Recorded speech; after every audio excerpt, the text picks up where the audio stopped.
একদিন আমি রব নাই ভুবনে চিরদিন।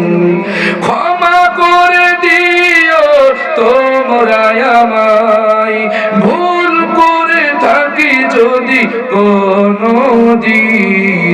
হারিয়ে যাব একদিন আমি রব নাই ভুবনে চিরদিন।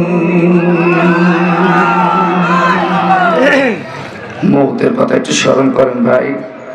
আমার আওয়ামী লীগের ভাইরা, বিএনপির ভাইরা, জামাত ইসলামের ভাইরা, সরমনার ভাইরা, টসির ভাইরা, ফুরফুরার ভাইরা, আমার হিন্দু ভাইরা, মুসলিম ভাইরা, ভাই আসেন আমরা এক হয়ে এক ভগবানের এক আল্লাহর ইবাদত করি।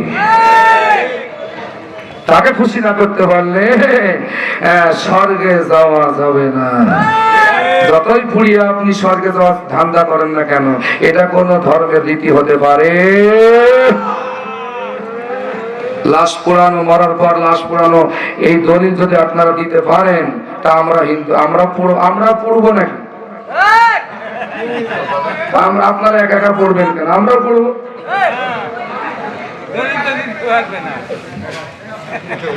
আমার মুসলিম ভাইরা, আপনাদের জন্য কিছু ওয়াজ, যাতে কিয়ামতের দিনে আমার বিরুদ্ধে আপনারা মামলা না দিতে পারেন।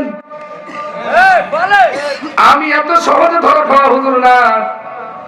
3 বার 6 জন পুলিশের হাত থেকে ছেড়ে দৌড় মারা হুজুর আমি। 1 বার 2 বার না, 24 থেকে 28 বার মঞ্চ থেকে ঝাঁপ মারা হুজুর আমি। এত সহজ আপনাদের কাছে আমি কিয়ামতের দিন ধরা দিতে পারবো না।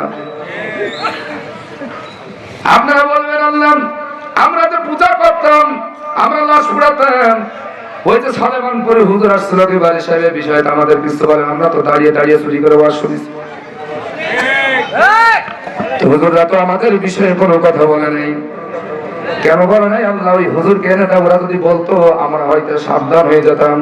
এই জন্য আমার দায়িত্ব বললাম, মানবেন না না মানবেন ওটা আপনাদের ব্যাপার, যাতে কিয়ামতের দিন আপনারা আল্লাহর দরবার আমার বিরুদ্ধে মামলা না দিতে পারে।